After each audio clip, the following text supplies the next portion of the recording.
Hello friends, welcome my YouTube channel. मैं संपत सिंह आज आपके लिए लेके आया हूँ ह्यूमन डिजीज और वो है डेंगू फीवर यानी डेंगू बुखार। तो आज हम डेंगू बुखार के बारे में चर्चा करने वाले हैं।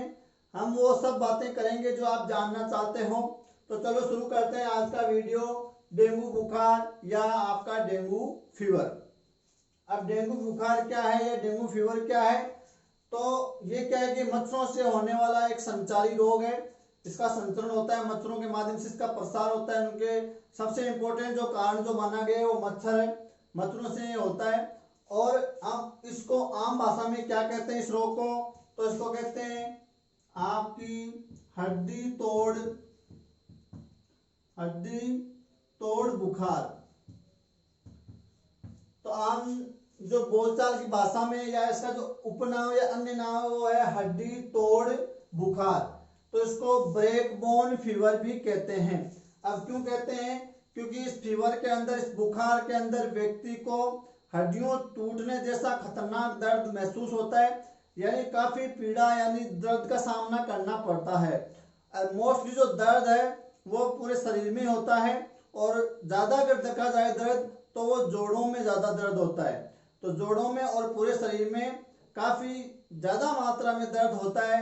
जैसे मान लो हड्डियां टूट रही है, इसलिए इसको हड्डी तोड़ बुखार भी कहते हैं, यानी ब्रेक बोन फीवर भी इसको कहा जाता है। इसका जो कारण है वो मच्छर, आप सभी को पता है।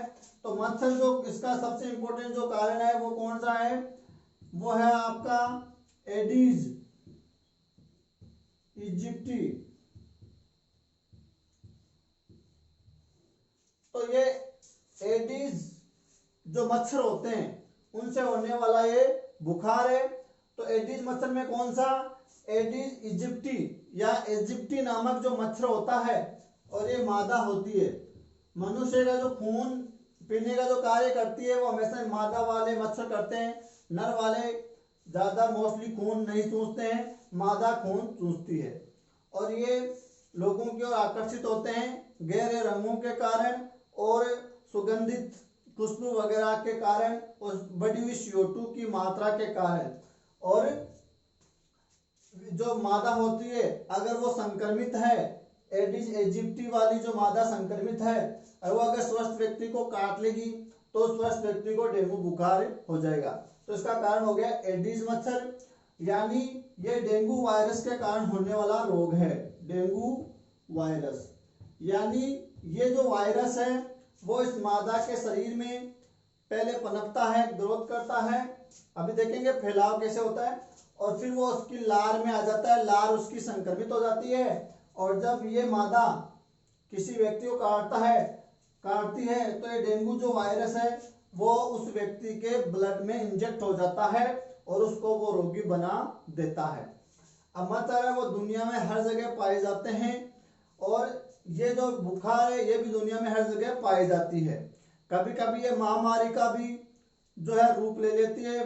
महामारी के तौर पर ये फैल जाती है, फिर कुछ समय के लिए दब जाती है, फिर फैल जाती है, ऐसे चलता रहता है। यूरोप महाद्वीप, जो आपका यूरोप महाद्वीप है, यूरोप महाद्वीप को छोड़कर संसार के हर कोने में डेंगू बुखार पाया जाता है। इसके जो मच्छर है वो पाए जाते हैं और लोग इससे ग्रसित होते हैं। कुछ आंकड़ों को देखा जाए तो पूरे विश्व भर में हर वर्ष 2 करोड़ लोग डेंगू से पीड़ित हो जाते हैं। तो इन आंकड़ों से पता चलता है कि काफी गंभीर है और काफी ये महामारी का रूप कई बार ले लेते हैं, और इस प्रकार ये इसमें काफी लोग मर भी जाते हैं। वैसे इसका परमानेंट कोई इलाज या कोई इसका वैक्सीन उपलब्ध नहीं है, लेकिन कुछ आप सावधान रखकर कुछ उपचार इसका करवा सकते हो और इसका इलाज हो जाता है। और अगर आपने लापरवाही कर दी तो ये काफी गंभीर होकर जानलेवा भी साबित हो सकता है। भारत के अंदर देखा जाए तो भारत के अंदर ये जो रोग है मोस्टली बरसात के मौसम के बाद ज्यादा देखा जाता है। यानी जुलाई से लेकर जो जुलाई, अगस्त, सितंबर और अक्टूबर के जो महीने हैं उसमें डेंगू के जो रोगी है उनकी जो सांद्रता है यानी उनकी फ्रीक्वेंसी काफी बढ़ जाती है। ज्यादातर इन्हीं महीनों में देखा जाता है। क्यों? क्योंकि बरसात के बाद इनमें प्रजनन क्रिया तेजी से होती है, इनको अच्छा पानी, अच्छा आवास, झाड़ियाँ वगैरह मिल जाती है, शुद्ध पानी मिल जाता है, तो ये प्रजनन करके अपनी संख्या बढ़ाते हैं और रोग के प्रसार होने का खतरा बढ़ जाता है। और देखा जाए तो ये वयस्कों की तुलना में बच्चों को ज्यादा प्रभावित ये रोग करता है। तो ध्यान दिया जाए, समय पर उपचार किया जाए तो कोई दिक्कत वाली बात नहीं है, और लापरवाही अगर आपने कर दी तो ये जानलेवा भी हो सकता है।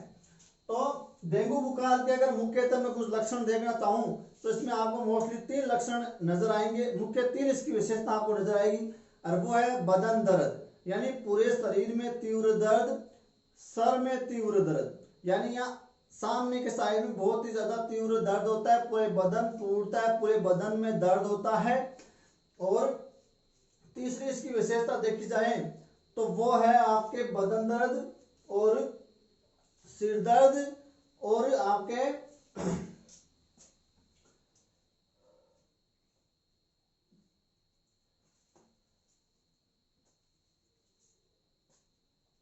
तीव्र बुखार। जो तीसरा इसका लक्षण है वो है तीव्र बुखार। तो इन 3 विशेषताओं के आधार पर आप आसानी से पहचान सकते हो। तीव्र बदन दर्द है, शरीर दर्द, और तीव्र सिर दर्द और तीव्र बुखार। अगर बुखार बहुत ज्यादा है, लगभग 40 डिग्री सेंटीग्रेड या 104 डिग्री फ़ारेनहाइट बुखार है तो डेंगू बुखार हो सकती है। तो इसमें तीव्र बुखार होती है, तीव्र सिर दर्द होता है और तीव्र शरीर दर्द होता है। तो इन विशेषता ये मोस्टली 3 इसके आधार पर आप इसको पहचान सकते हो। अब बात करें एक बार वैसे इस एडिज जो इजिप्टी जो मच्छर है उसकी बात करें तो ये जो मच्छर है वो मोस्टली आपके शुद्ध पानी में अंडे देते हैं और ये ज्यादा ऊंचाई पर उड़ते नहीं है। और इन मच्छरों को चीता मच्छर या टाइगर मच्छर भी कहते हैं। चीता या आपका टाइगर मच्छर भी कहते हैं। क्यों कहते हैं? क्योंकि इनके शरीर पर चीते जैसी यानी टाइगर जैसी धारियां बनी होती है, तो इनको चीता या टाइगर मच्छर भी कहते हैं।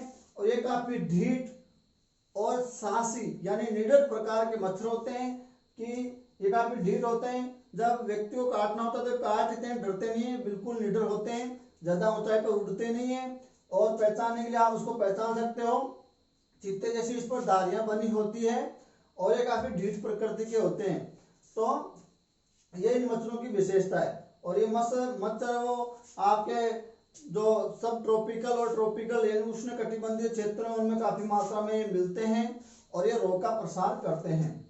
अब रोग है वो फैलता कैसे है, फैलाव इसका कैसे होता है? तो रोग फैलने के लिए या इसका जो फैलाव होता है वो कैसे होता है? बिल्कुल आसान तरीके से इसका जो है फैलाव होता है या इसका प्रसार होता है। वो कैसे होता है कि जब कोई व्यक्ति डेंगू से पीड़ित है, कोई व्यक्ति किससे पीड़ित है? डेंगू से पीड़ित है, डेंगू का मरीज है, तो इस मरीज का जो ब्लड है, जो रक्त है, उसमें आपके डेंगू वायरस काफी ज्यादा मात्रा में पाए जाते हैं। तो जो डेंगू वायरस है वो इस पीड़ित के ब्लड में काफी मात्रा में पाए जाते हैं।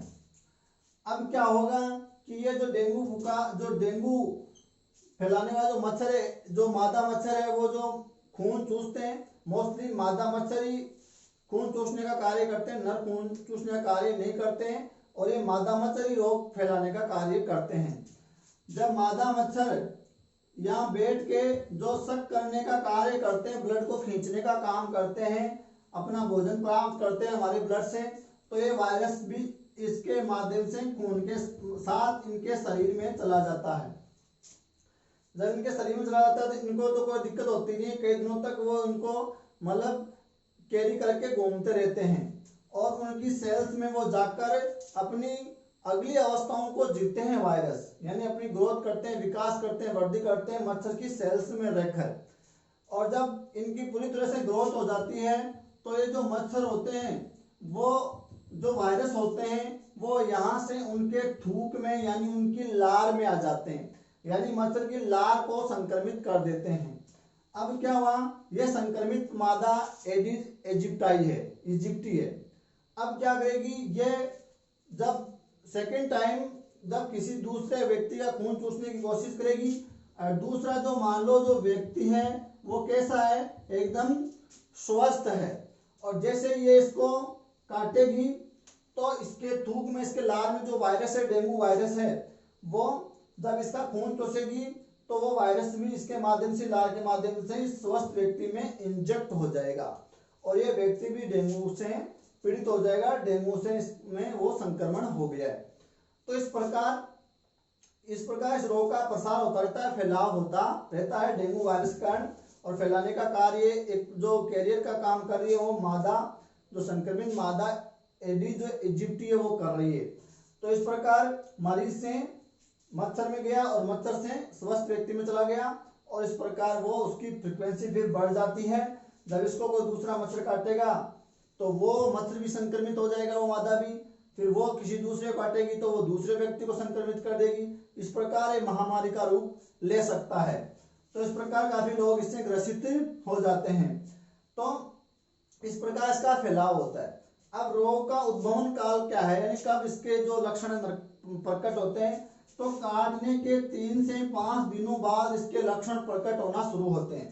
3 से 5 दिन लगते हैं, कभी कभी ये समय 3 से 10 दिन का भी हो सकता है या 2 सप्ताह का भी हो सकता है, लेकिन मोस्टली 3 से 5 दिनों में रोग के लक्षण प्रकट हो जाते हैं।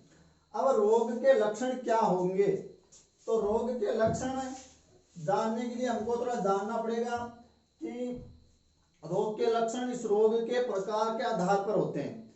यानी इस रोग के 3 प्रकार होते हैं और तीनों प्रकारों में रोग के लक्षण है वो अलग अलग होते हैं। वैसे इसके लक्षण नॉर्मल एक बुखार जैसे होते हैं, काफी दिनों तक पता भी नहीं चलता है और कई दिनों तक इसका वो लक्षण दबे रह सकते हैं, हम सोचते हैं कि बुखार वगैरह होगा। और तो इसके प्रकार के आधार पर इनको लक्षणों को देखेंगे कौन सा प्रकार है तो कौन सा लक्षण प्रकट होगा। तो पहले इसके प्रकार को आपको जानना होगा। तो डेंगू बुखार के 3 प्रकार होते हैं। पहला होता है क्लासिक डेंगू बुखार। तो पहला क्लासिक डेंगू बुखार है, इसको कहते हैं साधारण वाला। तो साधारण डेंगू बुखार, और इसका जो काल होता है 5 से 7 दिन का इसकी अवधि होती है। 5-7 दिन बाद में ये ऑटोमेटिक सही हो जाता है, यानी कोई विशेष थेरेपी की, दवा की, ट्रीटमेंट की जरूरत नहीं पड़ती है। एक साधारण सा डेंगू बुखार होता है और 5-7 दिन बाद में ऑटोमेटिक सही हो जाता है। इसमें कोई ज्यादा दवाई वगैरह लेने की जरूरत नहीं है, घर बैठे आराम करने से या कुछ खाने से ही इसका आसानी से इलाज हो जाता है। तो ये साधारण प्रकार का हो गया, इसमें व्यक्ति की मृत्यु नहीं होती है, मृत्यु होने का खतरा इसमें नहीं है। तो इसमें 5-7 दिन में व्यक्ति स्वस्थ हो जाता है, तो इसको बोलते हैं क्लासिक डेंगू बुखार। तो अब इसमें आपको क्या क्या लक्षण नजर आएंगे वो देखने आपको, कि आप पहचान सको कि डेंगू हुआ है या नहीं हुआ है। तो इसमें जो लक्षण है, पहला लक्षण जो इंपॉर्टेंट है वो जो देखने मिलता है वो है कि व्यक्ति को जो है ठंड लगने के बाद बुखार आता है। और बुखार पहले बात करें, काफी तीव्र बुखार आता है कि टेम्परेचर बहुत ज्यादा चला जाता है, 104 डिग्री फ़ारेनहाइट तक चला जाता है। तो ठंड लगने के बाद व्यक्ति को तीव्र बुखार आना, तीव्र बुखार जो मुख्य इसकी विशेषता भी है। दूसरा लक्षण की बात करें तो बात हम कर चुके हैं कि ये हड्डी तोड़ बुखार है। तो इसमें क्या होता है, व्यक्ति को काफी दर्द होता है। और दर्द का अगर स्थान की बात हम करें तो दर्द हो सकता है मांसपेशियों में, पीठ में, पेट में और जोड़ों में काफी मात्रा में क्या होता है, व्यक्ति को दर्द होता है। तो ये हड्डी तोड़ बुखार है। बहुत ही ऐसे ही पीड़ा होती है, मांसपेशियों में बहुत ज्यादा पीड़ा होती है, पीठ में होता है, पेट में बहुत ज्यादा दर्द होता है, जोड़ों में बहुत ज्यादा दर्द होता है। तो इसमें क्या होता है, बहुत ज्यादा मात्रा में क्या होता है, दर्द होता है इन जगहों पर। नेक्स्ट लक्षण की बात करें तो आंखों के पीछे वाले जो भाग होते हैं इनको आप डोळे बोलते हो। आंखों के पीछे वाले भाग में क्या होता है, दर्द होता है। तो आंख के पिछले भागों में दर्द है, जिनको डोळे बोलते हो आम भाषा में, उनमें दर्द होता है। और उनको दबाने से, छूने से, आंखों के मूवमेंट कराने से, आंखों को मूव कराने से दर्द और ज्यादा बढ़ जाता है। तो ऐसा कुछ हो रहा है तो वो डेंगू का लक्षण हो सकता है। नेक्स्ट लक्षण की बात करें तो मुंह का जो स्वाद होता है वो खराब हो जाता है। तो तो मुंह का जो स्वाद है वो क्या हो जाता है, खराब हो जाता है, अच्छा स्वाद नहीं आता है।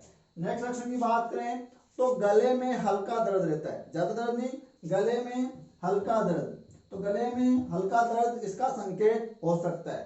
नेक्स्ट बात करें तो उल्टियां, इसमें उल्टियां आती है व्यक्ति को, यानी जी मिचलाना ये और बहुत ज्यादा मात्रा में उल्टियां हो सकती है, व्यक्ति डिहाइड्रेट हो सकता है क्योंकि पानी का लॉस हो जाता है। तो उल्टियां आना, जी मितलाना। और क्या लक्षण हो सकते हैं, बेचैनी और शरीर में अत्यधिक कमजोरी होती है, लेकिन वो भी बहुत ज्यादा मात्रा में कमजोरी होती है, अत्यधिक कमजोरी। और भूख न लगना। तो भूख न लगना, अत्यधिक कमजोरी होना, जी मितलाना, उल्टियां होना, बेचैनी होना, जी घबराना, गले में हल्का दर्द होना, स्वाद खराब हो जाना, आंखों के पीछे वाले भागों में दर्द होना और आंखों को हिलाने में और ज्यादा वो बढ़ जाना, मांसपेशियों में, पीठ में, पेट में अत्यधिक दर्द होना, जोड़ों में दर्द होना, ठंड लगने के बाद अति तीव्र बुखार होना, सिर में क्या होना, दर्द होना और पूरे बदन में दर्द होना, शरीर का टूटना। और एक लक्षण जो और इसमें इंपॉर्टेंट है वो है कि शरीर पर लाल गुलाबी चकत्ते बन जाते हैं, शरीर पर लाल गुलाबी चकत्ते, लाल और गुलाबी जो रेसेज होते हैं वो निकल आते हैं, ददोरे निकल आते हैं, लाल गुलाबी चकत्ते बनाते हैं और फिर वो धीरे धीरे चकत्ते और ज्यादा स्पष्ट हो जाते हैं। और चकत्तों की जो जगह होती है मोस्टली चेहरा, गर्दन और छाती होती है। तो उन पर आपको ये चकत्ते, लाल गुलाबी रंग के चकत्ते देखने के लिए मिल सकते हैं।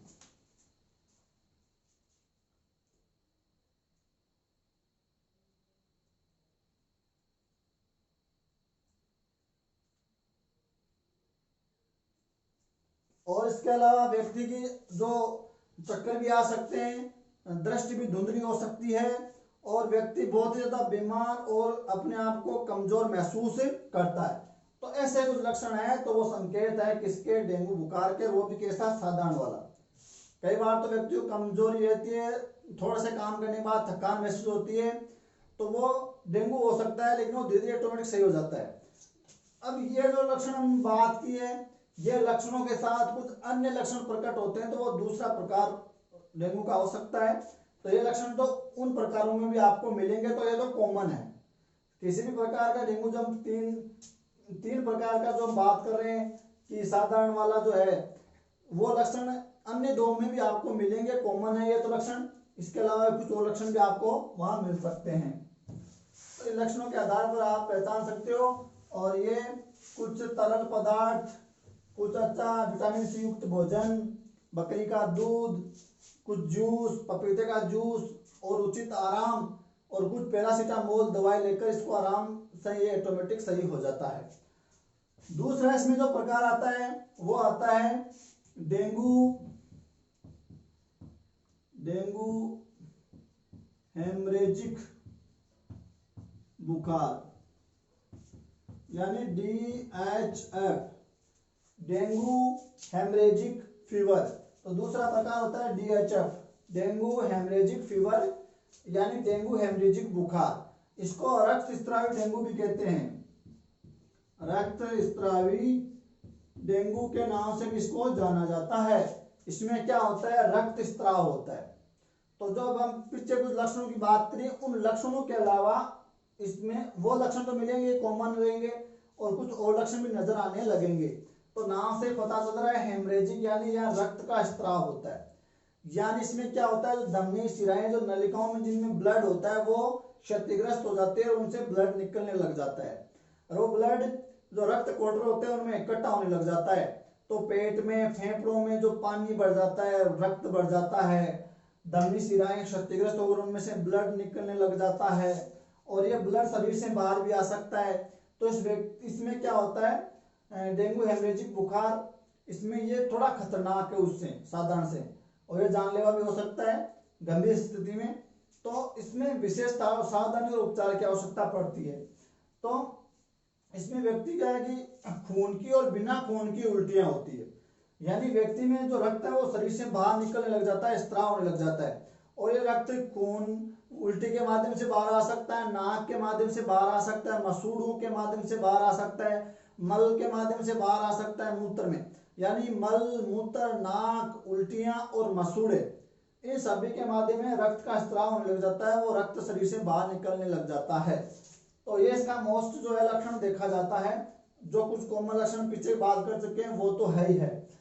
तो ये लक्षण इसमें नजर आता है। इसके साथ ही इसमें जो प्लेटलेट्स होती है, प्लेटलेट्स यानी जो थ्रोम्बोसाइट्स होती है, यानी जो आपकी रक्ताणु जो होती है, सॉरी बिंबाणु, जिनको प्लेटलेट्स जो हम कहते हैं, बिंबाणु या जो थ्रोम्बोसाइट्स होती है, जो रक्त का थक्का बनाने की जो कार्य करती है, जो हमारे ब्लड सेल होती है, उसकी संख्या में कमी आ जाती है। यानी यह संख्या घटकर हो सकती है आपकी 1 लाख से कम। और अगर हमारे ब्लड में जो प्लेटलेट्स हैं वो 2 से 3 लाख तक होते हैं, लेकिन ये अगर इनको काउंट किया जाए, इनका टेस्ट किया जाए, वो 1 लाख से कम आ रहे हैं तो वो डीएचएफ होने की स्थिति हो सकती है। तो इसमें प्लेटलेट्स की संख्या बहुत ज़्यादा कम हो जाती है, 10,000 तक पहुंच सकती है। फिर इसमें प्लेटलेट्स हटाने की जरूरत भी पड़ सकती है।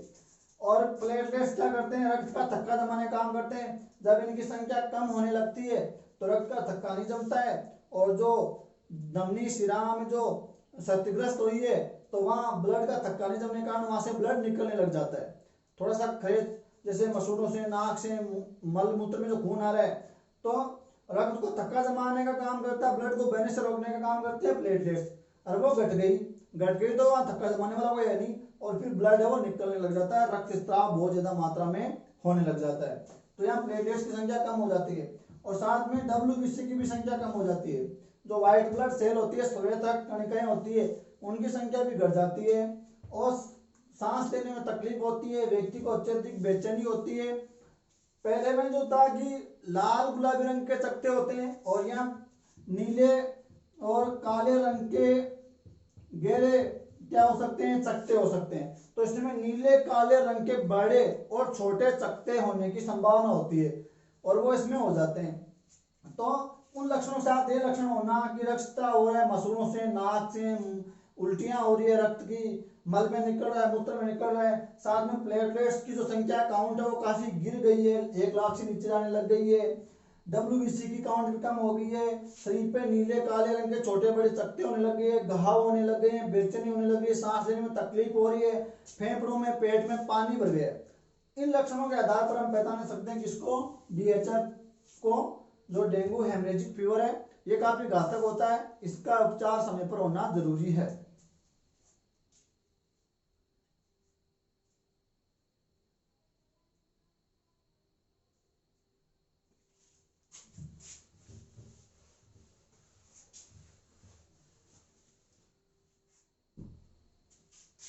और यहाँ एक टेस्ट होता है टोर्निके, और वो टोर्निके का टेस्ट करेंगे तो यहाँ वो पॉजिटिव मिलता है। और तीसरा जो इसमें प्रकार है वो है आपका डेंगू शॉक सिंड्रोम, जिसको कहते हैं DSS, यानी डेंगू शॉक सिंड्रोम। ये तीसरा प्रकार है, ये भी जानलेवा, काफी गंभीर है। तो उन लक्षणों के अलावा जो हमने पहले में पढ़ा था वो कॉमन रहेंगे, उसके अलावा इसमें क्या लक्षण नजर आएंगे, तो यहाँ व्यक्ति अपना होश खोने लगता है, शौक, सदमे में जाने लगता है। तो यहाँ व्यक्ति अपने होश खोने लगता है। और यहाँ जो मोस्टली जो लक्षण देखा जाता है वो देखा जाता है कि व्यक्ति का जो ब्लड प्रेशर है, बीपी है, वो काफी लो हो जाता है, काफी कम हो जाता है, और नब्ज भी बहुत धीरे धीरे यानी कमजोर पड़ जाती है, लेकिन तेजी से चलती है। तो नब्ज का कमजोर पड़ना लेकिन तेज होना, और बीपी का यानी ब्लड प्रेशर का बहुत ही अचानक से कम हो जाना, और व्यक्ति किस में जा रहा है, धीरे धीरे सदमे में जा रहा है, शोक में जा रहा है, उसमें शोक लग रहा है, वो बेचैन हो रहा है। और यहाँ बेचैनी बहुत ज्यादा बढ़ जाती है। बेचैनी जब हद से ज्यादा बढ़ जाती है, बीपी बहुत ज्यादा लो हो जाता है, वो अपने होश खोने लगता है, ऐसी कुछ स्थितियां हो रही है, तो उसको हम बोलते हैं डेंगू शॉक सिंड्रोम।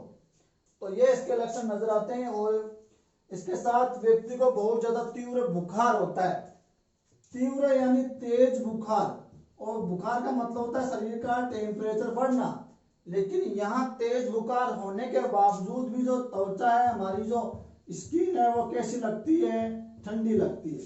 तो ये भी इसका एक लक्षण होता है, तेज बुखार होने के बावजूद भी त्वचा एकदम ठंडी पड़ जाती है, ठंडी लगती है। तो इनके आधार पर डेंगू शॉक सिंड्रोम को पहचाना जा सकता है। तो ये हो गए इनके तीनों के प्रकार और लक्षण, जिसमें आपका डेंगू जो हेमरेजिक फीवर है और जो DSS है, ये दोनों खतरनाक है, ज्यादा गंभीर है, इसमें जान जा सकती है, डेंगू हेमरेजिक फीवर और डेंगू शॉक सिंड्रोम। लेकिन जो क्लासिकल वाला है उसमें ज्यादा खतरा नहीं रहता है, वो ऑटोमेटिक सही हो जाता है। इनको समय पर अगर उपचार किया जाए तो ये भी कोई दिक्कत वाली बात नहीं, इसका भी आसानी से उपचार हो जाता है।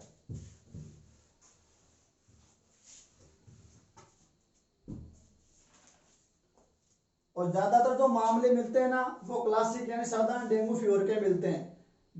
आपका डेंगू हेमरेजिक फीवर और DSS कम मिलता है, और जो क्लासिक वाला है उसके ही मामले ज्यादा मिलते हैं। अब बात करेंगे इसके उपचार की, ट्रीटमेंट क्या है इसका। तो उपचार की बात करें तो देखो, यहाँ कुछ एंटीबायोटिक काम नहीं करते, क्योंकि वायरल फीवर है, वायरल डिजीज है, तो यहाँ एंटीबायोटिक काम नहीं करती है, तो इसको वहां देना, एंटीबायोटिक देना व्यर्थ होता है, वो नहीं देनी चाहिए। और व्यक्ति को एस्प्रिन, डिस्प्रिन ऐसी दवाइयां नहीं देनी चाहिए, क्योंकि इससे रक्त स्त्राव और ज्यादा बढ़ने के खतरे रहते हैं, तो एस्प्रिन, डिस्प्रिन वगैरह नहीं देना चाहिए। इसके अलावा बुखार बहुत ज्यादा तीव्र है तो पैरासीटामोल देकर बुखार को कम करना चाहिए, दिन में 2-3 बार वो दे सकते हैं, लेकिन देना आपको हमेशा डॉक्टर की सलाह से देना है। और शरबत वगैरह पिलाकर बुखार को मेंटेन किया जा सकता है। इसके अलावा व्यक्ति को लगातार तरल पदार्थ पिलाते रहना चाहिए, क्योंकि जब उल्टियां होती है तो व्यक्ति डिहाइड्रेट होने का खतरा इसमें रहता है।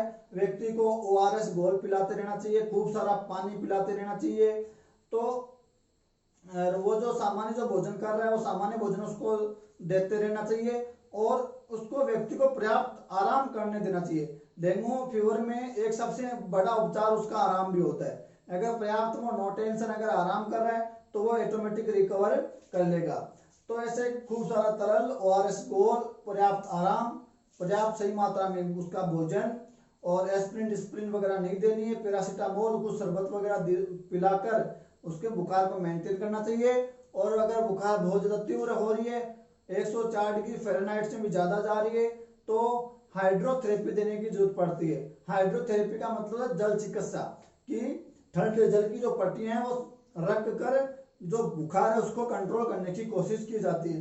तो इस प्रकार आप उसका उपचार कर सकते हो।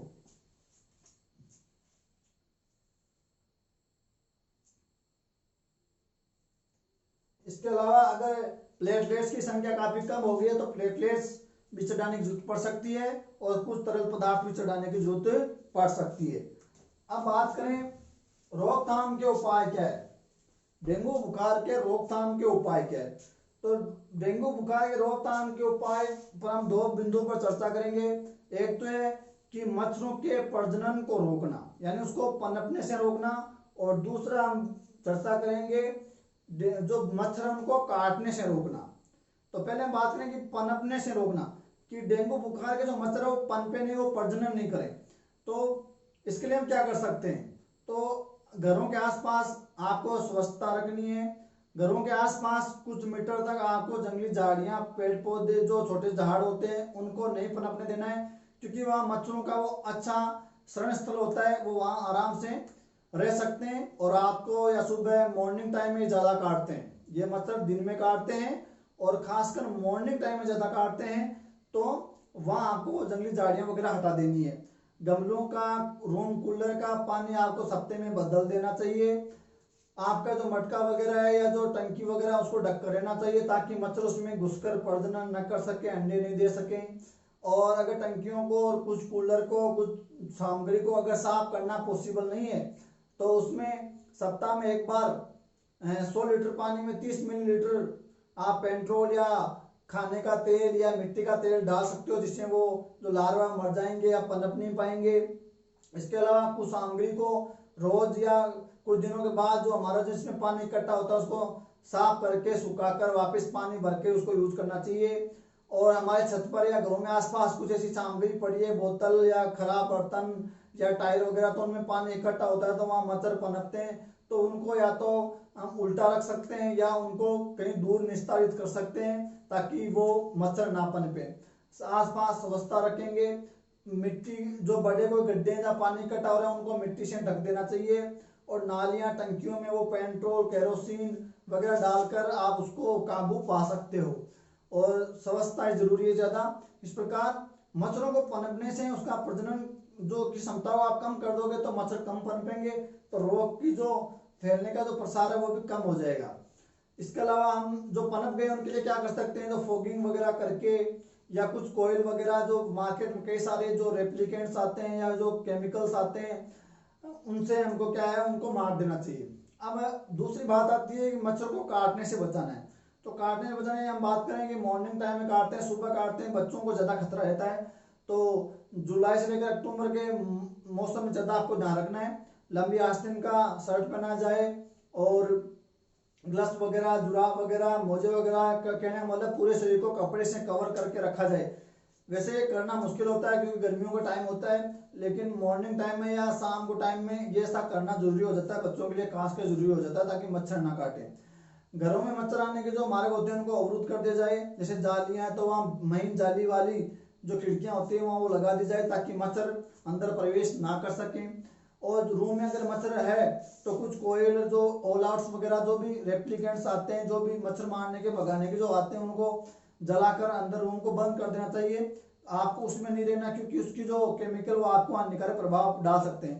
2 घंटे 1 घंटे के लिए रूम को बंद कर दें और फिर वो सारे मच्छर मर के नष्ट हो जाएंगे। फिर उनको कुछ समय के लिए खोल दें, फिर आप उसमें जाएं।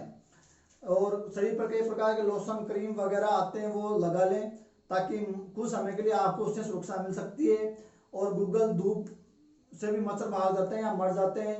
तो ऐसी कुछ बत्तियां और जो भी केमिकल या जो भी लोशन क्रीम जो भी कोयल्स वगैरह आते हैं उनको जलाकर फॉगिंग वगैरह करके केमिकल डाल के नालियों को वगैरह को सफाई वगैरह करके हम उस पर कंट्रोल पा सकते हैं। या आप सभी को पता, आप सभी ये सब कुछ करते रहते हो। इस प्रकार उसके प्रजनन को और काटने से रोककर हम इस रोग पर काबू पा सकते हैं, रोकथाम के उपाय कुछ कर सकते हैं। इसके अलावा आप बहुत सारी बातें जो जानते हो, कुछ उपाय आप करते रहते हो। इसके अलावा आपको क्या करना है, घरेलू उपचार क्या करना है। अगर रोग हो गया तो घरेलू उपचार क्या करें, तो कुछ घरेलू उपाय भी आप कर सकते हो। जैसे आपको ग्रीन टी पीना चाहिए, अदरक की चाय पीनी चाहिए, तुलसी की चाय पीनी चाहिए, या तुलसी के पत्तों को गर्म पानी में उबाल कर वो पानी पीना चाहिए, या तुलसी के पत्ते प्लस काली मिर्च की चाय बनाकर पीनी चाहिए, या आपका दूध प्लस हल्दी पीनी चाहिए, वो अच्छा एंटीऑक्सीडेंट का काम करता है। साथ में इसमें बकरी का दूध बहुत अच्छा माना गया है कि डेंगू बुखार में बकरी का दूध उसको पीना चाहिए। साथ में पपीते का जूस पीना चाहिए। और पपीते की जो पत्तियां होती है, जो हिरण का आगरी जिसको बोलते हैं, उसकी पत्तियों का जूस निकाल कर पीना चाहिए। गिलोय का जूस पीना चाहिए क्योंकि क्या करते हैं, आपके इम्यून सिस्टम को बूस्ट करते हैं, प्लेटलेट्स की संख्या को बढ़ाते हैं, रोगों से लड़ने की आपको क्षमता देते हैं, एनर्जी देते हैं, थकान को दूर करते हैं, इसलिए ये जरूरी हो जाते हैं। अमरूद का जूस पी सकते हो, अनार का जूस पी सकते हो। और जो जवारे होते हैं, जो आपके गेहूं के जो उगने के बाद जिनको बोलते हैं, उनका जूस निकाल कर आप पी सकते हो, वो भी इसमें अच्छा माना जाता है। और तुलसी अच्छी मानी जाती है, शहद अच्छी मानी जाती है, काली मिर्च, अदरक वाली चाय, हर्बल टी, ग्रीन टी, अमरूद, गिलोय, इनका जूस, पपीते का जूस, हिरण काकड़ी के पत्तों का जूस, और ये सब आप करके कुछ घरेलू उपाय कर सकते हो।